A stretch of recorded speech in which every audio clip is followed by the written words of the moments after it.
गोंंदवलेकर महाराज यांचं आजचं प्रवचन 10 फेब्रुवारी. अखंड समाधानाचा मार्ग.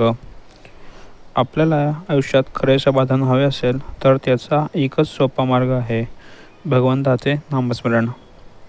ज्याला अखंड रामसेवा लाभते तो खरोखर धन्य आहे. स्वार्थ न ठेवता केलेली रामसेवा याहून मोठा लाभ दुसरा नाही.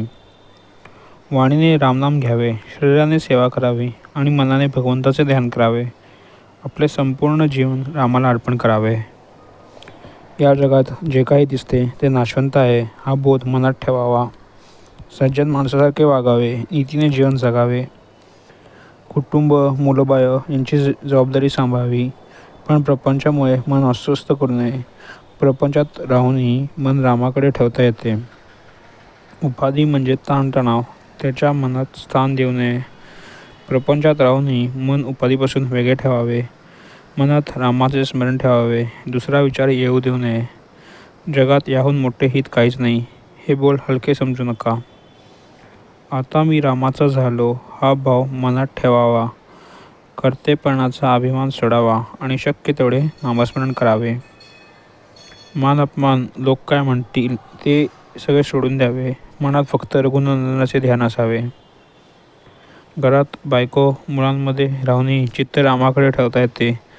जितके जमेल तितके रामनाम घ्यावे. अंतरी परमात्मा साक्षी आहे या भावनेने रघुनंदनाची भक्ती करावी. धीर सोडू नये.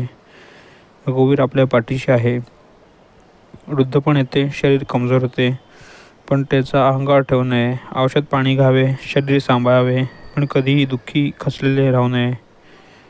शरीराची ताकद कमी झाली तरी वृत्ती कमी होऊ देऊ नका. जोपर्यंत देह आहे तोपर्यंत मी माझे हा भाव येतो. पण आता मन रामाकडे वळावे. आयुष्यात जे काही घडले, चांगले असो वा वाईट, ते रामकृपेनेच घडले हा भाव मनात ठेवावा. वय वाढल्यावर वागणे जपून ठेवावे. शरीराची मर्यादा ओळखून भाव मात्र रामाच्या चरणी ठेवावा. राम कधीही क्षीण होत नाही. त्याच्याशी जोडलेले मनही कधी थकत नाही. मनात समाधान जपावे. ते समाधान कोणावरही अवलंबून नसावे. लाभ हानी यात मन अडकू नये. सर्व करता राम आहे हा ठाम विश्वास ठेवावा. मग चिंता आपोआप दूर होते. शेवटी एकच मागणी आहे, नामस्मरण कधी सोडू नका. रामनामापासून दूर कधी जाऊ नका. रामकृपा नक्कीच होईल. श्रीराम जय राम जय जय राम.